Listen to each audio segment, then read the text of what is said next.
This is Barnes & Noble Tagged. Ted Turner, Tila Tequila, and Michael Phelps. They couldn't be more different, but they all have one thing in common. They have all been incredibly successful and are sharing their secrets in new books. But first, we have with us right here in the Barnes & Noble studio an author who has become successful by studying how others achieve greatness. While Malcolm Gladwell was a writer at The New Yorker, he was inspired to pen The Tipping Point, How Little Things Can Make a Big Difference.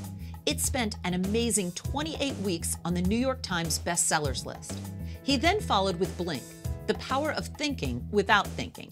Time magazine named him one of the 100 most influential people.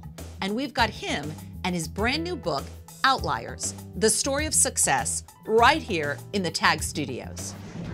Malcolm Gladwell, you've been tagged. Thank you so much for being with us. I'm delighted to be here. Now, I want to talk about Outliers because I've read it and I absolutely love it. But before that, let's talk a little bit about Tipping Point and Blink. Tell us about those books. Well, Tipping Point was my first, and it was about using the metaphor of the epidemic to explain how change happens. And Blink is a book about first impressions and the power of intuition and where judgment comes from and all the kinds of things that happen in the blink of an eye. Let's talk about outliers. What is an outlier? An outlier is someone who lies outside of everyday experience. So it's people who are special, exceptional, unusual, and this book is devoted to telling their stories. So explain the common thread between the wildly successful Beatles and Bill Gates. Yeah, in both cases, I mean, I tell these stories of successful people, and I'm really interested in what happened early in their life, in sort of tracing their origins.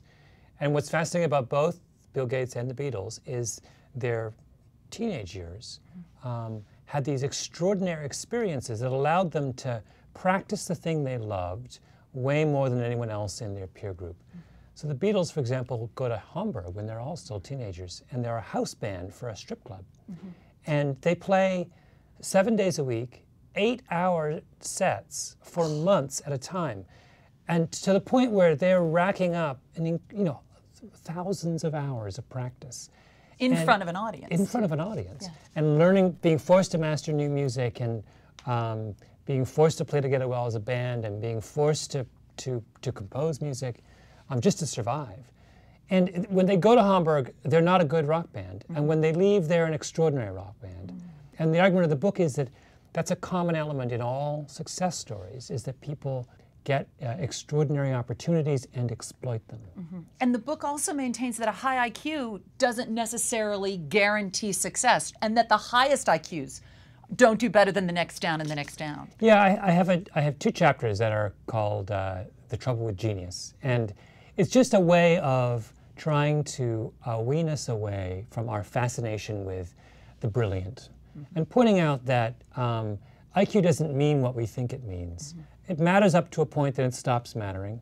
And the difference between someone who has an above average IQ and someone who is an absolute genius is much smaller than you think. And that chapter is all about the story of the man with the highest recorded IQ in the United States, whose life nonetheless is not, by conventional terms, successful.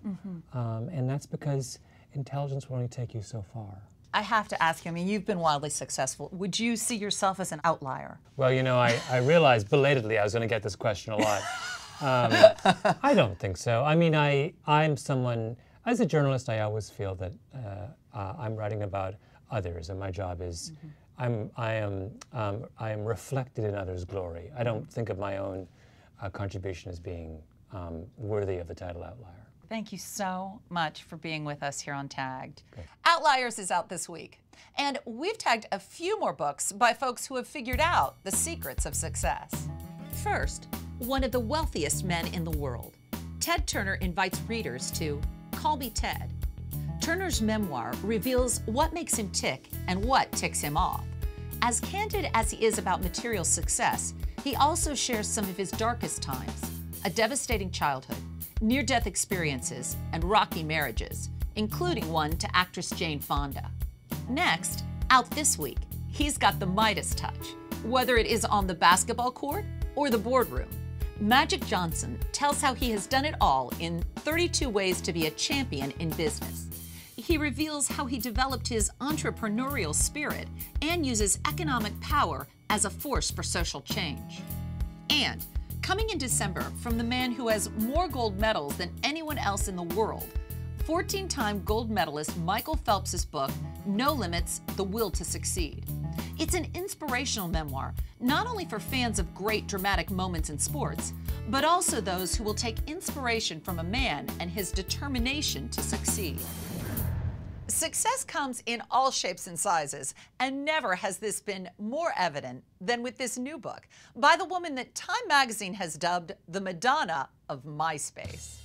Tila Tequila has quite possibly become the symbol of stardom in today's digital age. With upwards of 3 million MySpace pals, and thanks to MTV's A Shot at Love with Tila Tequila, the 26-year-old sexy siren has become nothing less than a pop cultural icon. And just in time to spice up your holidays, her first book, Hooking Up with Tila Tequila. Okay, we want to know, whose success story are you most likely to read? Go to bn.com/tagged and cast your vote. We'll let you know the results next week. Last week, we asked you what kind of book is going to keep you in good humor this holiday season. The majority of you said funny fiction. Well, one thing we learned from Outliers is that successful people never make it alone. We at Barnes & Noble Tagged know that. Thank you for watching. And we'll be here every week to help you be successful at picking the very best books around. We'll see you next time on Tagged.